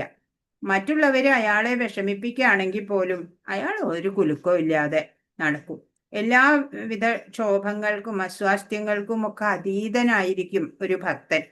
അങ്ങനെയുള്ള ഭക്തൻ കൃഷ്ണന് ഏറ്റവും പ്രിയപ്പെട്ടവൻ. ആരാലാണോ ആർക്കും ബുദ്ധിമുട്ടുകളൊന്നുമില്ലാത്തത്, ആരാണോ ഏതൊരുവനാലും അസ്വസ്ഥനായി തീരാത്തത്, സുഖദുഃഖങ്ങളിലും ഭയോത്കണ്ഠകളിലും സമചിത്തനായിരിക്കുന്നത് ആരാണോ അങ്ങനെയുള്ള ഭക്തൻ ഭഗവാന് പ്രിയപ്പെട്ടവൻ. അപ്പൊ ഇവിടെ ചിത്രകേതുവിന്റെ കഥയാണ് ഇവിടെ പറയുന്നത്. എന്താ കഥ? ഈ ചിത്രകേതു, അങ്ങനെ ചിത്രകേതു എന്നുള്ള ഒരു അസുരൻ ഉണ്ടായിരുന്നു. പരമഭക്തനാണ് അസുരനാണ്. അദ്ദേഹത്തിന് ഒരുപാട് 10,000-കണക്കിനെന്നൊക്കെയാ പറയണ ഭാര്യമാരുണ്ടായിരുന്നു. പക്ഷെ അദ്ദേഹത്തിന് പുത്രരുണ്ടായില്ല. അങ്ങനെ അങ്കിരമുനിയുടെ വന്നപ്പോൾ അദ്ദേഹം ഇങ്ങനെ ദുഃഖം അറിയിച്ചു. അപ്പോഴ് ഒരു വരം നൽകി. അങ്ങനെ ഒരു പുത്രനുണ്ടായി. ആദ്യത്തെ ഭാര്യയ്ക്ക് ഒരു പുത്രനുണ്ടായി. അപ്പൊ പിന്നെ ഈ ചിത്രകേതുവിന് ഭർത്താവിന് ഈ ഭാര്യയോടായി കൂടുതൽ വാത്സല്യം. അങ്ങനെ ഈ മറ്റ് പത്നിമാർക്കൊക്കെ അസൂയ വന്നു. അങ്ങനെ അവര് ഈ കുഞ്ഞിനെ വധിക്കുകയാണ്, കൊല്ലുകയാണ്. അങ്ങനെ രാജാവിന് എല്ലാവർക്കും ദുഃഖം സഹിക്കാൻ സാധിച്ചില്ല. അങ്ങനെ നാരദ മുനി, അങ്കിരമുനി എല്ലാരും വന്നു. അങ്ങനെ വന്നിട്ട് പറഞ്ഞു, അന്നേ പറഞ്ഞതല്ലേ അങ്ങേക്ക് പുത്രഭാഗ്യം ഇല്ല, അപ്പൊ അങ്ങയുടെ നിർബന്ധത്തിന് വേണ്ടിയാണ് അങ്ങനെ അന്ന് വരം തന്നത്. അങ്ങനെ ഈ ജീവനെ വിളിച്ചു. പോയ ജീവൻ ഉണ്ടല്ലോ, ഈ കുഞ്ഞിന്റെ ജീവനെ തിരിച്ചു വിളിച്ചു. അപ്പോ പറഞ്ഞു, ഈ ചിത്രകേതു രാജാവ്, നിന്റെ പിതാവുണ്ടല്ലോ വളരെ ദുഃഖത്തിലാണ്, അത് കാരണം വീണ്ടും ശരീരം ധരിച്ചു വന്നുകൂടെ എന്ന് ഈ ജീവനോട് ചോദിക്കുകയാണ്. അപ്പോഴീ ജീവൻ ചോദിക്കുക, ഏത് ജന്മത്തിലെ അച്ഛൻ? ഞാൻ എത്രയോ ലക്ഷം ജന്മം എടുത്തു കഴിഞ്ഞു. അപ്പൊ അതിലെ ഏത് ജന്മത്തിലെ അച്ഛനെ പറ്റിയാണ് പറയുന്നത് എന്ന് ചോദിക്കുകയാണ്. ചിത്രകേതുവിന് മനസ്സിലായി എല്ലാം എന്റെ കർമ്മഫലമാണ് എന്ന്. അങ്ങനെ അദ്ദേഹം ഭക്തനായിട്ട് ഭഗവത് സേവന നിരതനായിട്ട് ജീവിച്ചു. ഒരു ദിവസം ചിത്രകേതു വിമാനത്തിൽ ഇങ്ങനെ ഭാര്യമാരുമൊത്ത് പോകുമ്പോൾ പരമശിവൻ പാർവതീദേവിയെ മടിയിലിരുത്തിയിട്ട് വൈഷ്ണവർക്ക് ഭഗവത് കാര്യങ്ങളൊക്കെ പറഞ്ഞു കൊടുക്കുകയാണ്. അപ്പൊ ചിത്രകേതുവിന് ഇത് കണ്ടപ്പോ ചിരി വന്നു. എല്ലാവരും കേട്ടു, ആരും ഒന്നും പ്രതികരിച്ചില്ല. പക്ഷേ പാർവതീദേവിക്ക് കോപം വന്നു. ദേവി ശപിച്ചു, നീ ഒരു അസുരനായി പോകട്ടെ എന്ന്. അപ്പോ ഒരു ക്ഷോഭമില്ലാതെ ആ ശാപത്തിനെ സ്വീകരിച്ചു ചിത്രകേതു. അമ്മേ, ഞാനത് സ്വീകരിക്കുന്നു എന്ന് പറഞ്ഞു. അങ്ങനെ വൃത്രാസുരനായിട്ട് പിന്നീട് ജനിക്കുകയാണ്. ആ ജന്മം കഴിഞ്ഞ് പിന്നെ ഭഗവത് ധാമത്തിൽ എത്തുന്നുണ്ട്. ഹരേ കൃഷ്ണ. ആ കഥയാണ്. അപ്പോ ഒരു ഭക്തനാണെങ്കിൽ എന്ത് ബുദ്ധിമുട്ടുകളും സംഭ്രമം കൂടാതെ തന്നെ ഫേസ് ചെയ്യും, അല്ലെ? അങ്ങനെയാണ് ഒരു ശരിക്കുള്ള ഭക്തൻ. 16 അനപേക്ഷ ശുചിർദക്ഷ ഉദാസീനോ ഗതവ്യത സർവാരംഭ പരിത്യാഗി യോ മദ്ഭക്ത സമേ പ്രിയ. സാധാരണ കർമ്മക്രമങ്ങളെ ഒന്നിനെയും ആശ്രയിക്കാത്തവനും വിശുദ്ധനും നിപുണനും ഉത്കണ്ഠാവ്യത എന്നിവയില്ലാത്തവനും ഫലം ഉദ്ദേശിച്ച് പ്രവർത്തിക്കാത്തവനുമായ എന്റെ ഭക്തൻ എനിക്ക് ഏറ്റവും പ്രിയപ്പെട്ടവൻ. പണത്തിനായിട്ട് ഭക്തൻ ഒരിക്കലും യത്നിക്കില്ല. ഈശ്വര കാരുണ്യത്താലെ ധനം ലഭിച്ചാല് അയാൾക്ക് അതുകൊണ്ട് ഒരു ഇളക്കവും ഉണ്ടാവില്ല. എല്ലാ ഉപാധികൾക്കും അതീതനായതുകൊണ്ട് തന്നെ വേദനയില്ല, ഒരിക്കലും വേദനിക്കുന്നില്ല. ഭഗവാൻ ഇഷ്ടമുള്ള പ്രവൃത്തി ചെയ്യണു, ഫലം ഒന്നും കാക്ഷിക്കുന്നില്ല, എല്ലാം ഭഗവാൻ നോക്കിക്കോളും എന്നുള്ള ഒരു വിശ്വാസം. അതുപോലെയായിരുന്നു ശ്രീല പ്രഭുപാദ്. അങ്ങനെയായിരുന്നു. എത്ര പ്രായമായിട്ടും ഭഗവാന് വേണ്ടി പ്രയത്നിച്ചു, ഫലം ആഗ്രഹിച്ചിട്ടല്ല. എല്ലാവരും ഭഗവത് സേവനത്തിന്റെ മഹത്വം അറിയണം, എല്ലാവരും ഭഗവാനിലേക്ക് തിരിച്ചെത്തണം, അത് മാത്രമായിരുന്നു അദ്ദേഹം ആഗ്രഹിച്ചിട്ടുള്ളൂ.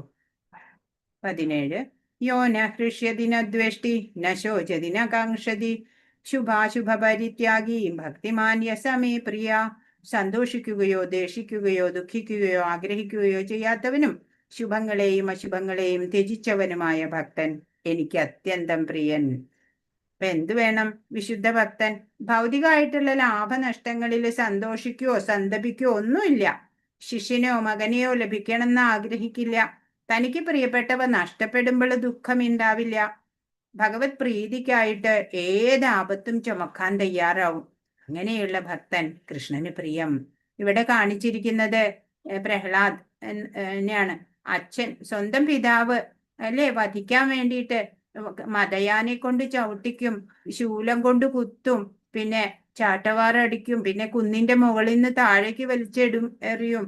അങ്ങനെയൊക്കെ ചെയ്തു അല്ലെ. ഒരു കുലുക്കവും ഇല്ല പ്രഹ്ലാദിന്. എന്താ കാരണം? ഏത് സന്നിഗ്ധ ഘട്ടത്തിലും ഭഗവാൻ എൻ്റെ രക്ഷയ്ക്ക് ഉണ്ടാവും എന്നുള്ള ആ ഒരു ഉറപ്പ്, ആ വിശ്വാസം അല്ലെ, അതായിരുന്നു. അങ്ങനെയുള്ള ഭക്തരെ ഭഗവാൻ കൈവിടില്ല.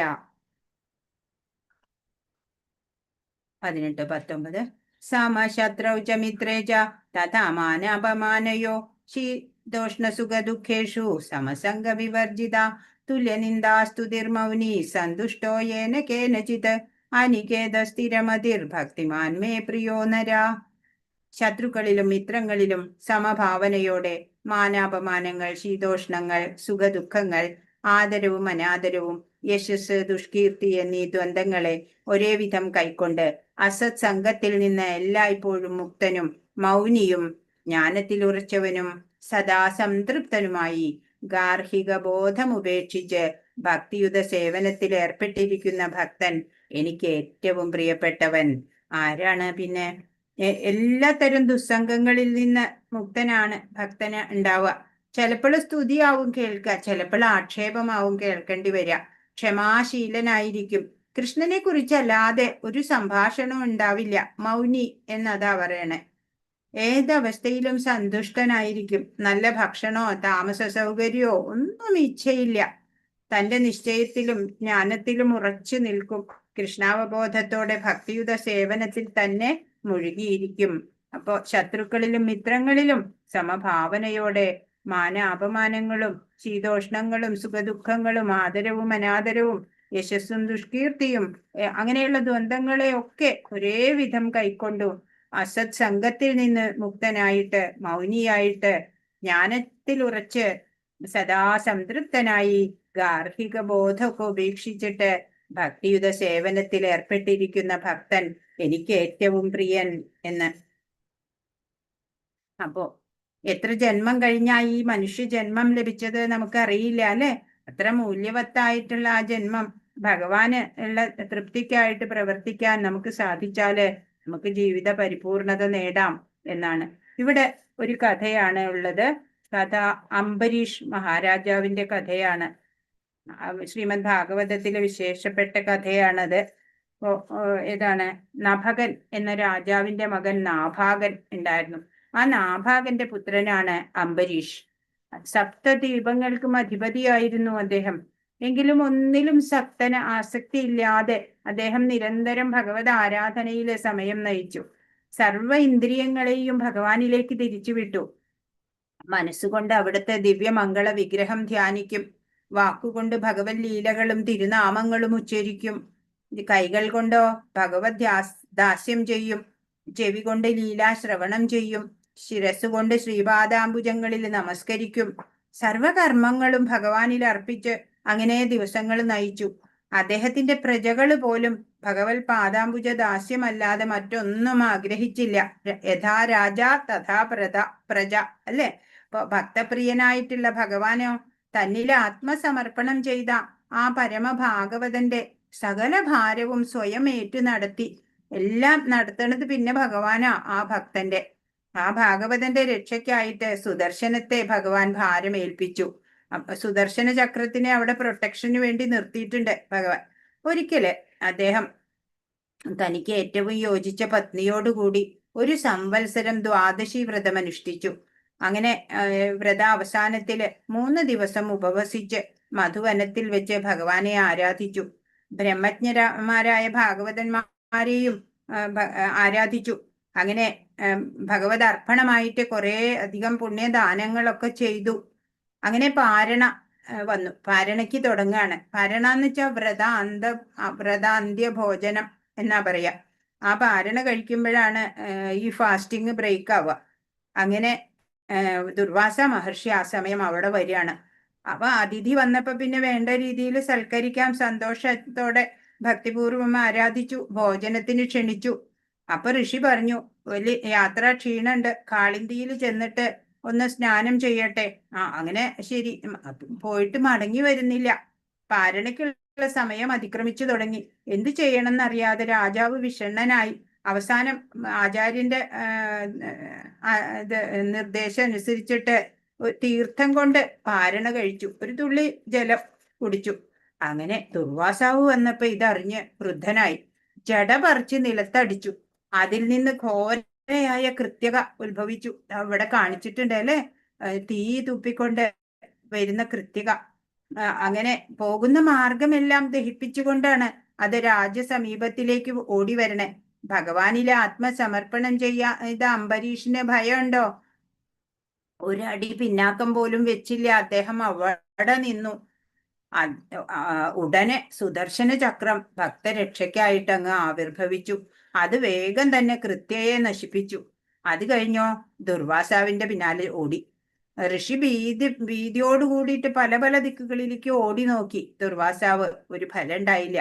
ഭഗവാനെ ആശ്രയിക്കല്ലാണ്ട് ഗത്യന്തരമില്ല എന്ന് പറഞ്ഞ് ബ്രഹ്മാവ്, ശ്രീപരമേശ്വരൻ എല്ലാവരുടെ അടുത്തും പോയി അവരൊക്കെ ഒഴിഞ്ഞു മാറി. ഞങ്ങൾക്ക് പറ്റില്ല എന്ന് അവസാനം ഭഗവാന്റെ അടുത്തേക്ക് വരികയാണ്.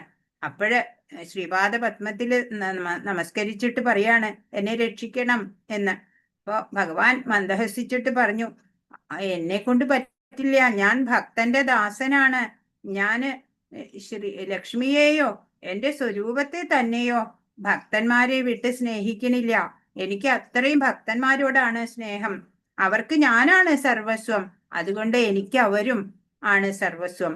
അപ്രകാരമുള്ള പരമഭാഗവതന്മാരെ ഞാൻ എങ്ങനെ ഉപേക്ഷിക്കാനാണ്? അവര് മുക്തി പോലും ആഗ്രഹിക്കണില്ല, ഒന്നും അവരാഗ്രഹിക്കണില്ല.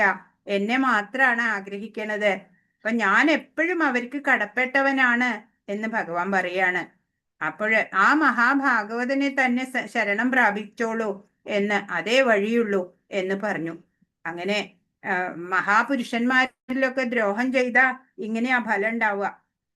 അപ്പൊ പറഞ്ഞു, അങ്ങേക്ക് തപസ്സും വിദ്യയും എല്ലാം ഉണ്ട്, പക്ഷേ വിനയം ഇല്ല. അതുകൊണ്ട് തന്നെ ഇതെല്ലാം നിഷ്ഫലായി. അതുകൊണ്ട് വേഗത്തിലെ അംബരീഷിനെ തന്നെ ശരണം പ്രാപിച്ചോളൂ, മംഗളം വരും എന്ന് പറയാ. അങ്ങനെ ദുർവാസാവ് സുദർശനത്തിന്റെ ഭയത്താല് പിന്നെ ഭഗവാന്റെ ആജ്ഞയും അനുസരിച്ച് അംബരീഷിന്റെ പാദങ്ങളെ തന്നെ ശരണം പ്രാപിച്ചു. അംബരീഷൻ ഋഷി തന്റെ പാദങ്ങളെ സ്പർശിച്ചപ്പോൾ ലജ്ജിതനായി, കൃപാപരവശനായി. ഇത്രയും മഹാത്മാവ് എന്റെ പാദങ്ങളിൽ വീഴോ എന്ന്. അങ്ങനെ സുദർശനത്തിനെ ഭക്തിപൂർവം സ്തുതിച്ചു. ഞാൻ എന്തെങ്കിലും പുണ്യം ചെയ്തിട്ടുണ്ടെങ്കിൽ, കരുണാനിധിയായ ഭഗവാൻ എന്നിൽ കൃപ ചൊരിയുന്നുണ്ടെങ്കിൽ, എന്റെ കുലദൈവമായ ബ്രാഹ്മണൻ ഈ എല്ലാ ആപത്തുകളിൽ നിന്നും മുക്തനായി തീരട്ടെ എന്ന് ഇപ്രകാരം ഈ രാജാവ്, അംബരീഷ് രാജാവ് പ്രാർത്ഥിച്ചു. അപ്പോഴേക്കും സുദർശനം ശാന്തമായി. അങ്ങനെ ദുർവാസാവ് ആപത്തിൽ നിന്ന് രക്ഷപ്പെട്ടിട്ട് വിചാരിക്കുകയാണ്, ദ്രോഹിക്കുന്നവരിൽ പോലും കൃപാമൃതം പൊഴിയാണ് ഭക്തന്മാര് ചെയ്യണത്. ഭഗവാനില് ആത്മസമർപ്പണം ചെയ്ത ഭക്തന്മാർക്ക് എന്താണ് അസാധ്യമായിട്ടുള്ളത്? അങ്ങനെ പിന്നീട് അംബരീഷൻ അതിഥിയെ ഭക്തിപൂർവം ഊട്ടി. അങ്ങനെ സന്തോഷായി. ദുർവാസാവ് ആശീർവദിച്ചു. അങ്ങനെ അവിടെ നിന്ന് പോയി. രാജാവ് വിധിപ്രകാരം പാരണയൊക്കെ ചെയ്തു. അഹങ്കാരത്തിന്റെ ലേശം പോലും അദ്ദേഹത്തിനെ സ്പർശിച്ചില്ല. ഇതെല്ലാം ആ ഭക്തദാസന്റെ അപാര മഹിമയാണ്. ഭക്തന്റെ ദാസനാണ് അല്ലേ ഭഗവാൻ. അപ്പോ തനിക്ക് ഒട്ടും അഭിമാനിക്കാനില്ല എന്ന് ആ മഹാത്മാവിനറിയാം. അങ്ങനെ എല്ലാം ഭഗവാന്റെ മായാവിലാസമാണെന്ന് അറിയുന്ന അദ്ദേഹത്തിന് ഒന്നിനും ഒരു ആഗ്രഹമില്ല. വാർദ്ധക്യത്തില് രാജ്യം പുത്രന്മാരിൽ ഏൽപ്പിച്ച് ഭഗവത് ധ്യാനപരനായി വനം പ്രാപിച്ചു ആ രാജാവ്. അതാണ് അംബരീഷ് മഹാരാജാവിന്റെ കഥ. ഹരികൃഷ്ണ. 20ാമത്തെ ശ്ലോകം. യേതു ധർമ്മ്യാമൃതമിതം യഥോക്തം പര്യുപാസതേ ശ്രദ്ധദാനാമത്പരമാ ഭക്താസ്തേ അതീവ മേ പ്രിയ. നാശരഹിതമായ ഈ മാർഗം, ഭക്തിയുത സേവന മാർഗം പിന്തുടർന്ന് എന്നെ പരമലക്ഷ്യമാക്കിക്കൊണ്ട് വിശ്വാസത്തോടുകൂടി പൂർണ്ണമായും എന്നിൽ മുഴുകുന്നവർ എനിക്ക് ഏറ്റവും പ്രിയപ്പെട്ടവർ. അപ്പോ 12ാമത്തെ ശ്ലോകം മുതൽ 20ാമത്തെ ശ്ലോകം വരയ്ക്കും ഭഗവാൻ ആ പ്രിയ ഭക്തരെ എങ്ങനെയാവണം എന്നതിനെ കുറിച്ചാണ് പറയണത്. അപ്പൊ അതൊക്കെ നമുക്ക് അനുകരണീയമാണ്. അനുകരിച്ചിട്ട് നമുക്ക് ഭഗവാന്റെ പ്രിയ ഭക്തരാവാൻ ശ്രമിക്കാം. അതാണ് ഈ ഭക്തിയോഗം എന്നുള്ള ആ അധ്യായം നമുക്ക് പറഞ്ഞു തരുന്നത്. അപ്പൊ ഭക്തിയുത സേവന മാർഗം പിന്തുടരുക, ഭഗവാനെ തന്നെ പരമലക്ഷ്യമാക്കിക്കൊണ്ട് വിശ്വാസത്തോടുകൂടി പൂർണ്ണമായും ഭഗവാനിൽ മുഴുകുന്നവര് ഭഗവാന് ഏറ്റവും പ്രിയപ്പെട്ടവരാണ്. ഇതുവരെ പറഞ്ഞ പ്രകാരം പ്രവർത്തിക്കുന്നവരെ ഭഗവാന് ഏറ്റവും ഇഷ്ടമാണ്. ഈ അധ്യായത്തില് ഭഗവാൻ തന്നെ സമീപിക്കാനുതകുന്ന അതീന്ദ്രിയ സേവനമാകുന്ന ഈ ഭക്തി യോഗം പ്രക്രിയ അല്ലെ വിവരിച്ചു തന്നു. ഇതാണ് ഈ പ്രക്രിയകളാ ഭഗവാൻ ഏറ്റവും ഇഷ്ടം. അവയിൽ ഏർപ്പെടുന്നവരെ ഭഗവാൻ സ്വീകരിക്കും. ഭഗവത് സേവകൻ തന്നെയാണ് ശ്രേഷ്ഠനായിട്ടുള്ള ആള്. ഭഗവത് സേവനത്തിൽ ഏർപ്പെട്ടാൽ മതി, പിന്നെ ഭഗവത് കൃപ കൊണ്ട് ബാക്കിയെല്ലാം തനിയെ നടന്നോളും. അങ്ങനെ ഉള്ള വിശ്വാസം, ദൃഢനിശ്ചയം, അത് മാത്രാണ് നമ്മൾക്ക് വേണ്ടത്. ഹരേ കൃഷ്ണ കൃഷ്ണ കൃഷ്ണ ഹരേ ഹരേ, ഹരേ രാമ രാമ രാമ ഹരേ ഹരേ. വാഞ്ചാകൽപതരുഭ്യശ്ച കൃപാസിന്ധുഭ്യേവ ച പതിതാനാം പാവനേഭ്യോ വൈഷ്ണവേഭ്യോ നമോ നമഃ. അനന്തകോടി വൈഷ്ണവ വൃന്ദ की जय, श्रील प्रभुपाद की जय, गुरु महाराज की जय. हरे कृष्णा हरे कृष्ण.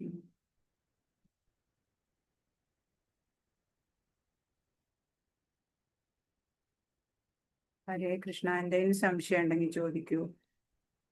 മാതാജി പറയൂ. മാതാജി, ഭഗവാൻ അവതാരമല്ല, അവതാരിയാണ്. ഭഗവാനിൽ നിന്നാണ് എല്ലാ അവതാരങ്ങളും ഉണ്ടായി എന്ന് പറഞ്ഞുല്ലോ. അതെ. അപ്പൊ നമ്മള് ഈ 8ാമത്തെ അവതാരം കൃഷ്ണൻ എന്ന് പഠിക്കണത് പറയണതോ? 8ാമത്തെ അവതാരം കൃഷ്ണനല്ല. അത് എന്താ പറയാ, ഭഗവാന്റെ അവതാരങ്ങള് അനവധി ഉണ്ടായിട്ടുണ്ട്, തിരമാലകൾ പോലെ. അതിൽ 10 അവതാരം ശ്രേഷ്ഠമായതാണ് എന്ന് നമ്മൾ അങ്ങനെ പൊതുവെ പറയുന്നുവെന്നേ ഉള്ളൂ.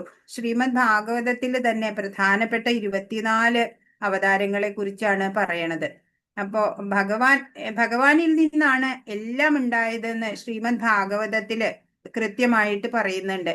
ഭഗവാനിൽ നിന്ന് 3 വിഷ്ണു രൂപങ്ങൾ ഉണ്ടായി.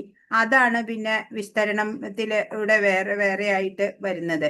ഇപ്പൊ ശ്രീകൃഷ്ണൻ മനുഷ്യാവതാരമായിട്ട് വന്നിട്ടുണ്ട്, അത് ശരിയാണ്. പക്ഷെ ഭഗവാൻ അവതാരിയായിട്ട് നിന്നിട്ടുണ്ട്. പിന്നീട് ഭഗവാനിൽ നിന്ന് വിഷ്ണു ഉണ്ടായി. പിന്നെ ആ വിഷ്ണുവിൽ നിന്നാണ് പിന്നെ വീണ്ടും ശ്രീകൃഷ്ണനായിട്ട് ദ്വാപര യുഗത്തില് അവതരിച്ചിട്ടുള്ളത്. അതായത് ഭഗവാനിൽ നിന്ന് 3 വിഷ്ണുമാരുണ്ടായി എന്ന് പറഞ്ഞല്ലോ. അതില് ഒരു വിഷ്ണുവിൽ നിന്നാണ് കൃഷ്ണൻ കൃഷ്ണൻ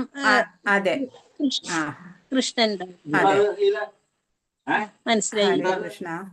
അപ്പോ നമുക്കൊരു കാര്യം അറിയിക്കാനുണ്ട്. നമ്മളിപ്പോ ഇസ്കോൺ മാംഗ്ലൂർ കുലായ് ടെമ്പിളിൽ നിന്നുള്ള ഭഗവത്ഗീത പഠനാണ് ഇപ്പൊ നമ്മൾ നടത്തിക്കൊണ്ടിരിക്കണേ. ഇപ്പൊ ടെമ്പിളിനെ കുറിച്ചൊക്കെ നിങ്ങൾക്ക് അറിയണമെന്നുണ്ടാവും. അപ്പൊ ഇതാണ് നമ്മുടെ DT ശ്രീ രാധാ ഗോവിന്ദ്. ഇതാണ്. അപ്പൊ നമ്മുടെ ടെമ്പിൾ ഇതാണ് കുലായിൽ. നിങ്ങൾക്കൊക്കെ പോകാൻ ആഗ്രഹം ഉണ്ടെങ്കിൽ പോകാം, അവിടെ സേവനമൊക്കെ ചെയ്യാം. അതൊക്കെ അവിടുത്തെ നാമനിഷ്ഠ പ്രഭുവിന് ടെമ്പിൾ പ്രസിഡന്റ് ആയിട്ടുള്ള അദ്ദേഹത്തിന്റെ കീഴിലാണ് നമ്മളിപ്പോ പഠിച്ചുകൊണ്ടിരിക്കുന്നത്. അപ്പൊ അദ്ദേഹത്തിന് വളരെ താല്പര്യമാണ് നമ്മളെ പോലെ സ്റ്റുഡൻസ് ഒക്കെ അവിടെ ചെല്ലുക. അവിടെ ഭഗവത്ഗീത റെസിഡൻഷ്യൽ കോളേജ് ഉണ്ട്, കൃഷ്ണ കോൺഷ്യസ്നെസ് പഠിപ്പിക്കുന്ന, എന്ന് വെച്ചാൽ കൃഷ്ണാവബോധം പ്രചരിപ്പിക്കാനുള്ള ഇപ്പോ നമ്മളിപ്പോ L1 ആയിട്ടുള്ളൂ. ഇനി L2, L3, L4 ഭക്തി ശാസ്ത്രി, ഭക്തി വൈഭവ, ഭക്തി വേദാന്ത, ഭക്തി സാർവഭൗമ, അങ്ങനെ പല കോഴ്സുകളുണ്ട്. Degree level, post graduate level, research scholar level, അങ്ങനെയൊക്കെ ഇതില് ഈ വൈദിക ശാസ്ത്രത്തിൽ തന്നെ വലിയ പഠിപ്പുകളൊക്കെ ഉണ്ട്. അതൊക്കെ പഠിപ്പിക്കാനുള്ള കോളേജ് ഉണ്ട് അവിടെ. പിന്നെ ഇതാണ് ടെമ്പിളിന്റെ വ്യൂ കാണുന്നത്. പിന്നെ അവിടെ ഗോശാലയുണ്ട്. അവിടെ എപ്പോഴും അന്നദാനം ഉണ്ട് എല്ലാ നേരവും, എല്ലാ പേർക്കും അവിടെ ചെന്നാല്. അങ്ങനെ അണ്ടർസ്റ്റാൻഡിങ് ഗീത ഇൻ 18 days, ഈ 18 ദിവസത്തെ കോഴ്സ് നിന്നാണ് തുടങ്ങണത്. ഈ ശാസ്ത്രജ്ഞാനം നമ്മൾ പഠിപ്പിച്ച് തുടങ്ങണത് ഈ 18 ദിവസത്തെ. അപ്പൊ അതാണ് ലെവൽ 1 എന്ന് പറഞ്ഞിട്ട് ഇപ്പൊ നമ്മളൊക്കെ ഇരുന്ന് പഠിക്കണത്. അങ്ങനെ പിന്നെ അവിടെ ഒരുപാട് സേവകളൊക്കെ ഉണ്ട്. ഇപ്പൊ കാർത്തിക മാസത്തിലൊക്കെ സേവയൊക്കെ ഡൊണേറ്റ് ഒക്കെ ചെയ്തു കഴിഞ്ഞാൽ ഭയങ്കര പുണ്യാണ് എന്ന് പറയുന്നുണ്ട്. അതിന് ഒരുപാട് സേവാ ഓപ്പർച്യൂണിറ്റീസ് ഒക്കെ ലഭ്യമാണ്.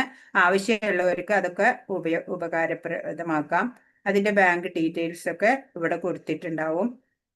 അത് പറയാൻ വേണ്ടിയിട്ടാണ്. ഇനി നമുക്ക് ക്വസ്റ്റ്യൻ ആൻസറിലേക്ക് പോകാം.